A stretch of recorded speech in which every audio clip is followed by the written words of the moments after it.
Larry King, and this is the premiere edition of Larry King Live. Larry King naît en 1933 à New York. Son père meurt alors qu'il a 9 ans et il enfilera les petits boulots pour aider sa mère à nourrir la famille. Mais il rêve de radio et c'est dans les années 50 qu'il se retrouve en Floride et devient homme à tout faire dans une station locale. Le départ d'un des animateurs lui servira de tremplin. Sa première émission est diffusée en mai 57.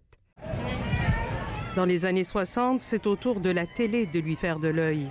Mais il sera arrêté dans sa lancée par des démêlés judiciaires qui lui font perdre tous ses contrats.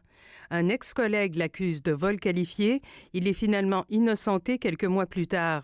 Mais il lui faudra 7 ans pour rebâtir sa carrière. En 1978, il commence l'animation d'une émission de radio nocturne diffusée partout aux États-Unis. Mais c'est une jeune chaîne d'information, CNN, à laquelle il se joint en 1985, qui lui permettra d'atteindre la gloire. Durant 25 ans, artiste, sportif, président américain et dirigeant étranger, dont Vladimir Poutine, se succéderont sur son plateau avec toujours le même fil conducteur, sa très grande écoute. Il avait reçu Bill Clinton une vingtaine de fois. L'ancien président a souligné sur Twitter le départ de son ami. Sa collègue de longue date, Christiane Amanpour, a aussi réagi. Le nom de Larry King, écrit-elle, est indissociable de CNN et il a été d'une importance capitale dans le succès de la chaîne d'information continue.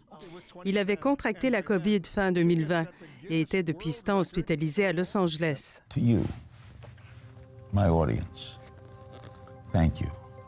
And instead of goodbye, how about so long? Ici Nathalie Cloutier, Radio-Canada, Montréal.